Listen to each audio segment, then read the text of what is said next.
नमस्कार दोस्तों, राधे राधे, जय श्री कृष्णा। मंत्र दीक्षा क्या है?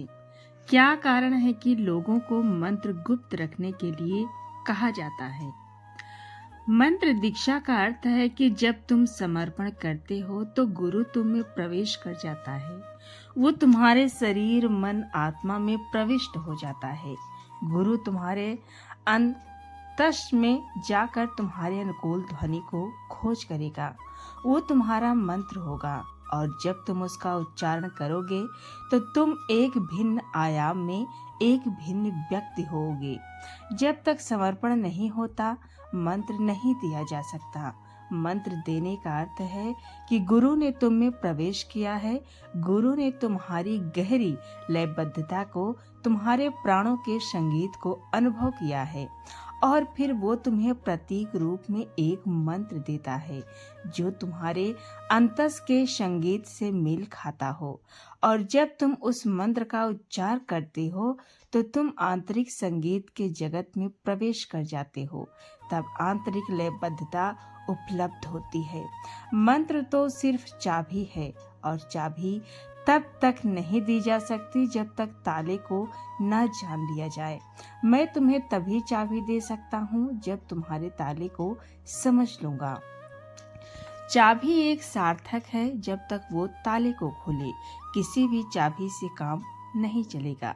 प्रत्येक आदमी विशेष ढंग का ताला है। उसके लिए विशेष ढंग की चाबी जरूरी होती है। यही कारण है कि मंत्रों को गुप्त रखा जाता है।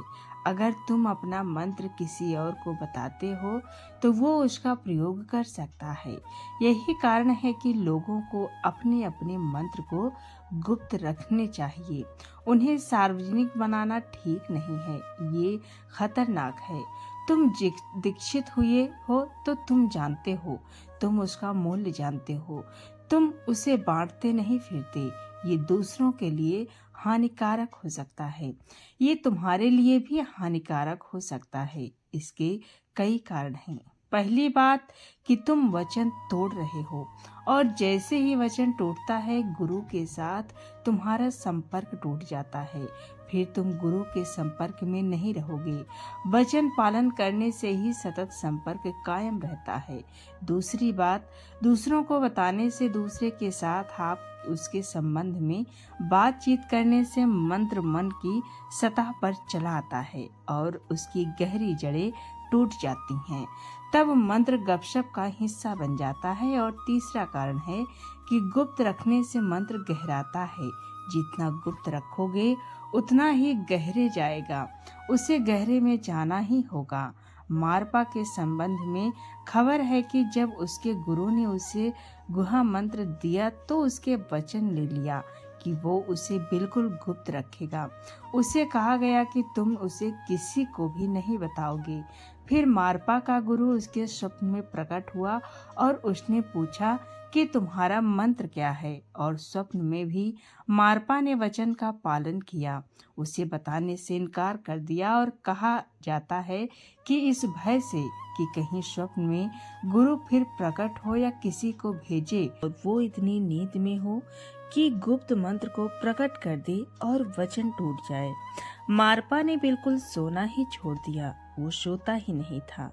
ऐसे सोए बिना मारपा को 7-8 दिन हो गए थे। फिर जब उनके गुरु ने पूछा कि तुम सोते क्यों नहीं हो, मैं देखता हूँ कि तुमने सोना छोड़ दिया है, बात क्या है? मारपा ने गुरु से कहा, आप मेरे साथ चालबाजी कर रहे हैं। आपने स्वप्न में आकर मुझसे मेरा मंत्र पूछा था। मैं आपको भी नहीं बताने वाला हूँ। जब वचन दे दिया तो मैं उसका स्वप्न में भी पालन करूँगा। लेकिन फिर मैं डर गया। नींद में कौन जाने किसी दिन मैं भूल जा सकता हूँ। अगर तुम अपने वचन के प्रति इतने सावधान हो कि स्वप्न में भी उसका स्मरण रहता है, तो इसका अर्थ है कि वो गहराई में उतर रहा है, वो अंतस में उतर रहा है, वह अंतरस्थ प्रदेश में प्रवेश कर रहा है। और वो जितनी गहराई को छुएगा उतना ही तुम्हारे लिए चाबी बनता जाएगा, क्योंकि ताला तो अंतर मन में है। किसी चीज के साथ भी प्रयोग करो। अगर तुम उसे गुप्त रख सको तो वो गहराई प्राप्त करेगा, और अगर तुम उसे गुप्त ना रख सके तो वो बाहर निकल जाएगा। तुम क्यों कोई बात दूसरे से कहना चाहते हो? तुम क्यों बातें करते हो? सच तो ये है कि जिस चीज को तुम कह देते हो उससे मुक्त हो जाते हो।